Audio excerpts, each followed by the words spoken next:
Bonjour à toutes et à tous, c'est RK. Aujourd'hui, nous nous retrouvons dans la troisième partie du cours sur les espaces séquentiels. Donc aujourd'hui, nous allons nous intéresser à la topologie séquentielle induite.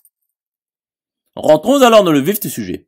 Donc soit ET, un espace topologique avec E non vide. Donc nous appelons pour A une partie de E la topologie séquentielle induite sur A, SO ronde de AT1 de AET.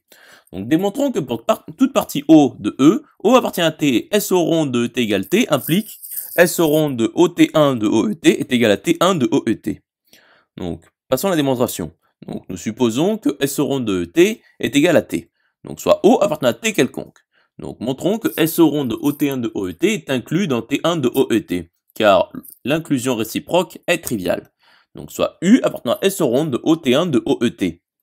Donc, nous supposons que O est non vide et U est non vide, car le cas où O vide ou U vide est trivial. Donc, soit X appartenant à U quelconque. Poursuivons la démonstration. Donc, montrons alors que U appartient à SO ronde de ET. Donc, soit Xn, une suite dans E telle que limite lorsque n va plus infini de Xn égale X. Donc, nous savons que O appartient à T et X appartient à U qui est inclus dans O. Donc, Xn0 appartenant à n tel que pour tout n de n supérieur ou égal à n0 implique que Xn appartient à O. Donc, considérons alors Yn une suite dans E telle que pour tout n de n, Yn est égal à Xn plus n0. Donc, Yn est une suite dans O.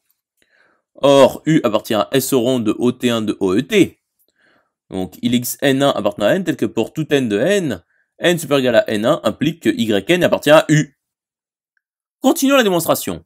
Donc, considérons n appartenant à n quelconque. Donc, posons grand N est égal à n moins n0. Donc, n supérieur ou égal à n0 implique que grand N appartient à n. Et n supérieur ou égal à n1 implique que Y grand N appartient à U.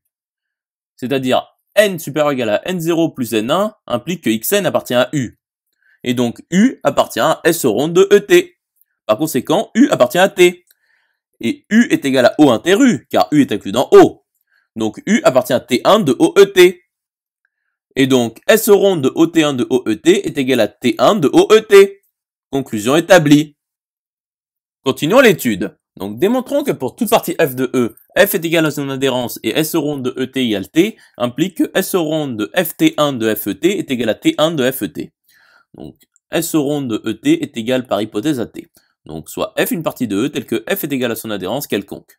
Donc, soit G une partie de f telle que G est égal à sa partie séquentielle selon l'espace topologique FT1 de FET quelconque. Donc, supposons que f est non vide et G est non vide. Donc, soit X appartenant à E quelconque. Et soit Xn une suite dans G telle que limite lorsque n va plus infini de Xn égale X. Poursuivons la démonstration. Donc, montrons que X appartient à G. Donc, Xn est une suite dans G, et donc une suite dans F, car G est inclus dans F, et donc l'ensemble des suites dans G est inclus dans l'ensemble des suites dans F. Donc, X appartient à F. Et G est égal à sa fermeture séquentielle selon l'espace topologique FT1 de FET. Donc, X appartient à G.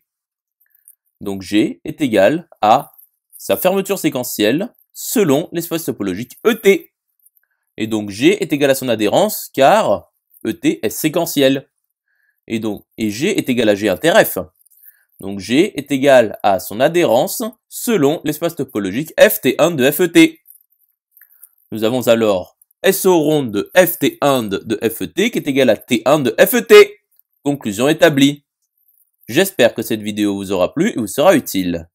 Nous nous retrouvons dans la quatrième partie.